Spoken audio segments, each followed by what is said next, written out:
জীবনের কঠিন সময়গুলোতে নিজেকে গোপন রাখাই ভালো।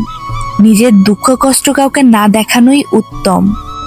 জীবনে যদি কখনো খুব খারাপ সময় আসে, তাহলে নিজের দুঃখ কষ্টগুলো নিজের মাঝে এমনভাবে আড়াল করে রেখো যেন তোমার গা ঘেঁষে বসে থাকা মানুষটিও টের না পায়।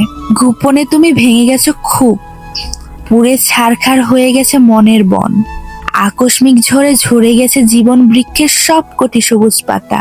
শক্ত হও, নিজেকে নিজেই বোঝাও যে এত সামান্য বাতাসে ঝরে যেতে নেই, ভেঙে যেতে নেই অমন হালকা আঘাতে। কান্না পেলে একা একা গোপনে কাঁদো, তবুও নিজের দুঃখের ক্ষতগুলো কাউকে দেখাতে যাবে না।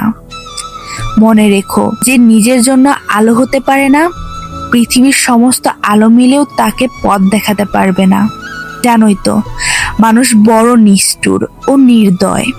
ভেঙে যাওয়া মৌচাক দেখলে ঢিল মেরে আরো বেশি ভেঙে দিয়ে পৈশাচিক আনন্দ পায়।